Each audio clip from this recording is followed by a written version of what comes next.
ہم چلغوزہ یونین لاہور پچھلے 40 سالوں سے یہاں چلغوزے کا کاروبار کرتے ہیں،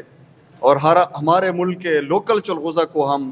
ایک قانونی طریقہ کار کے مطابق یہاں لاہور میں لے کر آتے ہیں اور ملک کے دیگر شہروں میں بھی لے کر جاتے ہیں، اور ہم سردیوں میں یہی چلغوزہ ملک کے مختلف شہروں میں بیچتے ہیں، اور ایک خاص مقدار میں جو ہے نا ہم اپنے چلغوزہ کو ایکسپورٹ بھی کرتے ہیں، جو ہمارے ملک کے اکانومی میں ایک وائٹل رول پلے کر رہا ہے۔ یہ چلغوزہ بیک وقت بازار میں فروخت نہیں کیا جا سکتا،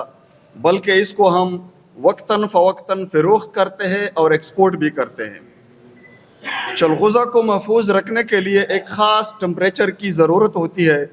جس کو ہم محفوظ رکھنے کے لیے لاہور کے مختلف کولڈ سٹوریج میں رکھتے ہیں۔ لہٰذا 7 ماہ پہلے لاہور میں عامر روڈ پر واقع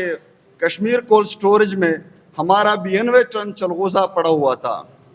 جس کو کشمیر کولڈ سٹوریج کے مالکان کمران بٹ، عمران بٹ،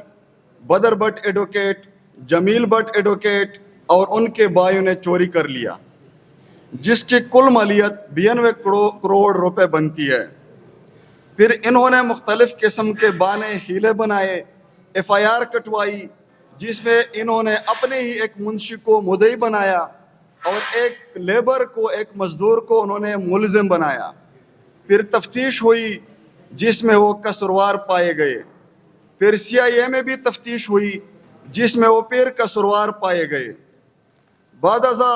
ہمارا اور ان کے درمیان 73 کروڑ 60 لاکھ روپے کا ایک معاہدہ اسٹیمپ پیپر پر طے پایا، جس میں ان کے دستخط اور انگوٹھا جات بھی ثبت ہیں۔